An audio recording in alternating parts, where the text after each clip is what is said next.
Ever wonder what it takes to live a life creatively? So do we. That's why we're here, to find out what clever people do to succeed in the arts, business, and education. I'm Cecily Korst, and this is the Trailer Talks. We're interviewing artists and educators, musicians, and thought leaders, at home and on the road. So come on, it's going to be a good trip.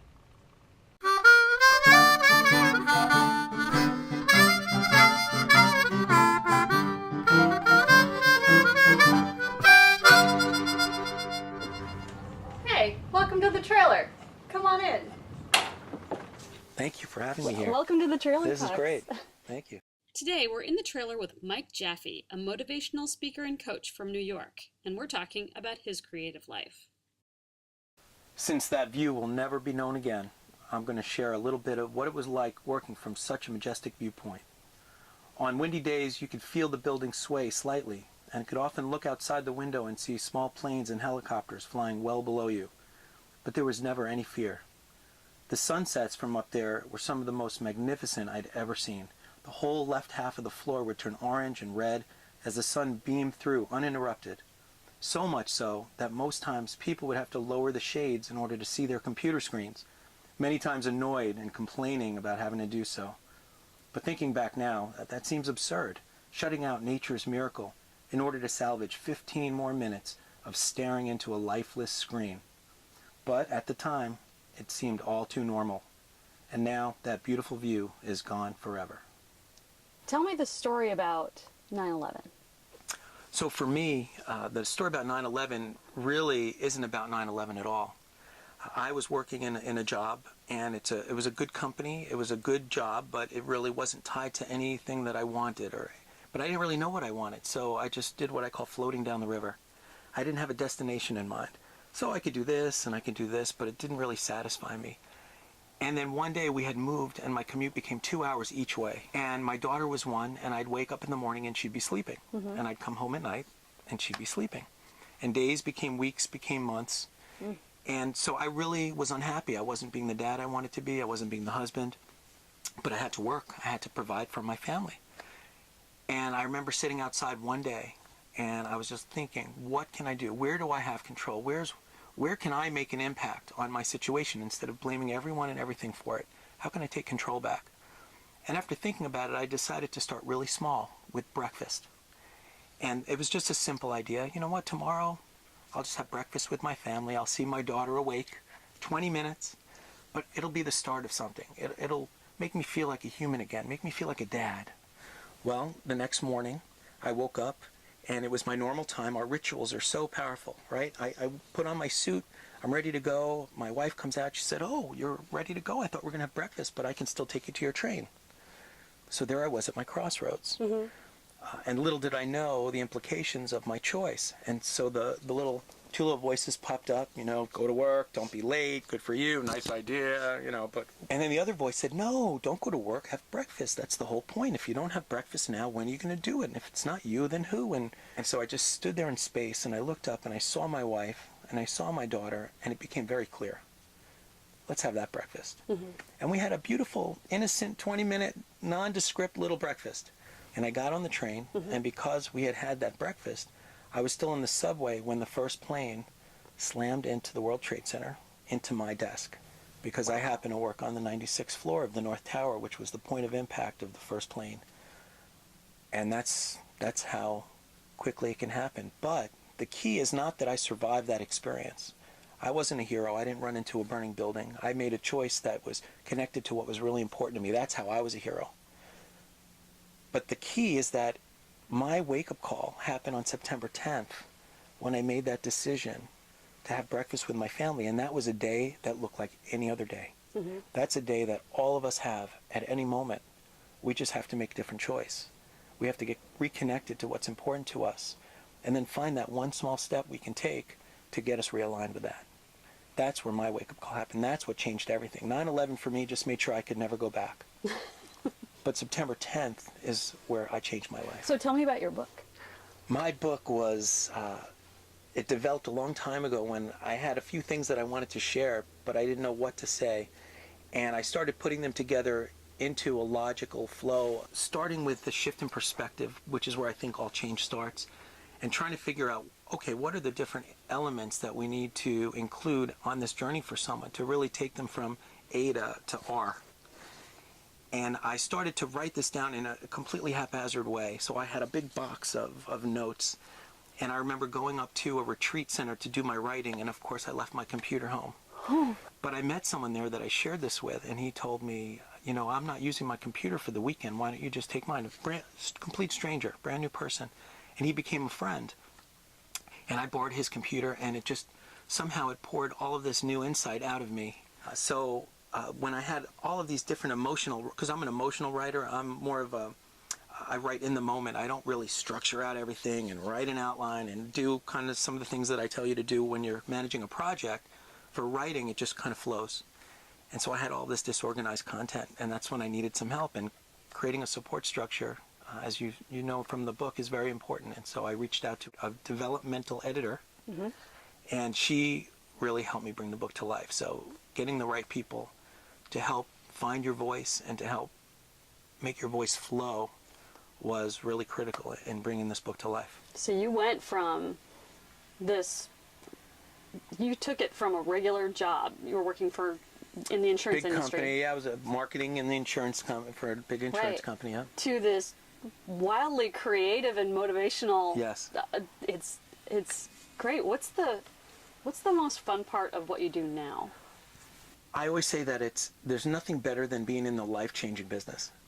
The most fun part I get is anytime I'm interacting with someone. So whether it's through a motivational talk or it's through one-on-one coaching or maybe doing a workshop, something like that where I can see the shift happen in somebody's eyes and their energy and their posture. Something clicks and you just see a perspective shift right in front of you. And you know now there's possibility. So when they had been sitting there before, they might have been stuck or lost or feeling... That computer hunch. Yeah, they don't know how. And then you say something, you share something, and the spark happens. That is just the most exciting and coolest thing. And knowing that you're causing that's you're helping somebody. You're not doing anything for anybody, but you're creating an opening, you're creating space, you're creating an opportunity, a possibility that they can then take on.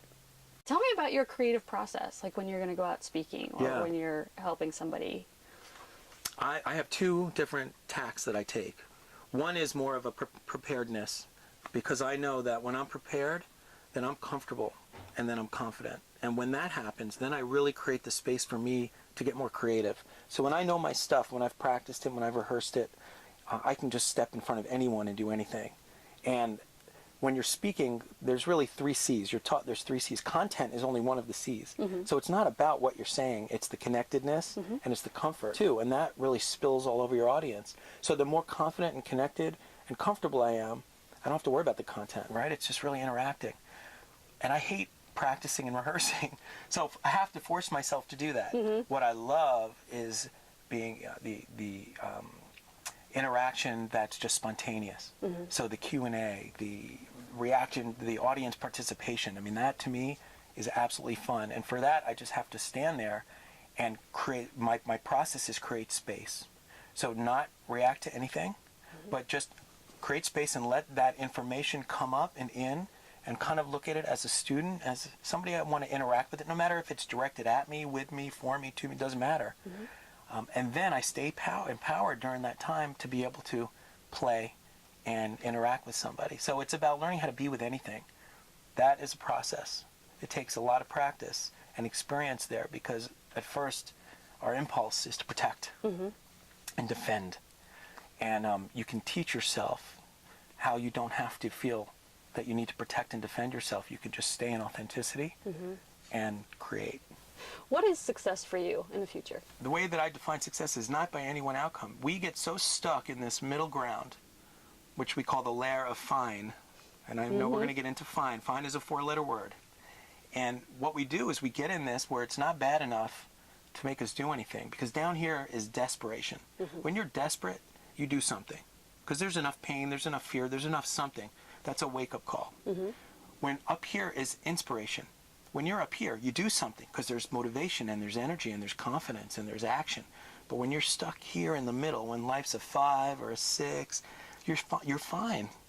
And you get completely stuck there. Right. You find something to do on the 2-hour commute. Yeah, it's the everything's desk fine. is fine. It's okay. It's not bad enough to It's a get you cubicle. action. It's all right. But it's not good enough to be good enough. Mm-hmm. And so it's complacency trap. We become the mayor of Fineville, right? We cannot accept getting stuck there. And it's not about how much or more. It's about wanting to live your life and play bigger there, right? And that all means about getting that's your comfort zone. Fine is your comfort zone. Meeting up with those walls and getting out of there, which means falling down. Because when you fall down, you're really getting outside your comfort zone. But then getting up and falling down and getting up and falling down and getting up. That's how I define success. What advice do you have for other people who are living a creative life or who want to go from fine to fabulous? Yeah, well, my advice would be two things. There are two forces that help navigate you across this rickety bridge of change. Now, change is not some smooth freeway where you can just turn on the engine and go. Change is more like one of these rickety bridges, one of those wooden plank bridges with rope handles, and you're standing on this pillar up here and you can't even see how far down it is, and you want to get over there, and it's swaying in the breeze. So what's going to get you onto that bridge, and what's going to get you across that bridge? Two things. One is a push. So the push is going to help get you onto that bridge. A push is, what do you need to move away from? What's been the cost of you being where you are? What's the cost of fine? Not just the benefit of fine, because that's what's keeping you stuck there. Well, what if I lose what I already have? But what's been the cost? See, for me, my job was fine, but the cost was I was never seeing my family in the morning, my little girl, and time was just melting away. And time is our most precious currency. We never get it back, so we need to invest it wisely. So it wasn't about being reckless or belligerent and saying, oh, I'm just going to quit and walk away, or I'm not going to be responsible at my job. It was about finding one small step to take that would get me on the path. And it started by understanding what the cost was of staying where I was in the middle of fine. So that can get you onto the bridge. But when you're there, now you're uncomfortable. So all you want to do is run back to where it's comfortable. That's why so many times we start things, but we run back to our old patterns. So what's really important is you have to know why. What is the compelling vision? What is that alignment? For me, it was seeing my family smiling in the morning, spending time with them, awake, feeling like I was part of her life. You know, that was really powerful. And so when you have the push and the pull, that will help you take those small steps to get across that bridge. So what I recommend for anyone is to understand what the cost is of staying where you are and really get clear on why and where you want to start heading towards. You don't have to know how. How will reveal itself along the way, but why and where? Even if it's fuzzy, just get a sense of what that might be so you can take one tiny step to get on that journey. I'd love to hear a little bit about playing bigger. You can look at any aspect of your life where you're just being fine, and you just want to really take a look and say, what would it be like to play bigger? So playing bigger means different things to different people. For some, it means taking more of a risk. For some, it means being more engaged in it. For others, it might mean eliminating certain things so that there's space for other things to grow. Yeah. For me, playing bigger meant not being afraid to step up on a bigger stage, right? Or it's not about the fear, it's about doing it anyway. So playing bigger for me in my speaking career now might be getting into a theater with thousands of people, which I haven't done yet, but I will. I definitely am going to do that. Cool. So that would be playing bigger for me. It might be taking on new clients or taking on subjects that I've never done before. I get into the same traps as anybody else. You know, I get stuck and I fall down and I don't feel like doing things, and I need motivation and I need inspiration too. And through my work, it holds me accountable to myself. And that's really great that I've created a life and a lifestyle that actually keeps me where I want to be up here, living at this place. I'm going to go buy marbles today. You are? Yes. Every morning? Every morning. And for everybody out there who doesn't know, you're going to have to buy the book to find out what the marble thing is about. You're just going to have to buy the book because it's awesome. Anyway. Thank you. Yeah, Thank it you. really is. Thanks very much. My pleasure. That was a peek inside of Mike Jaffe's life and journey. You can find out more about Mike on Facebook, Twitter, and at his website, humanwakeupcall.com. While you're out surfing, check out our website at thetrailertalks.com. I'm Cecily Korst. Join us for the next road trip.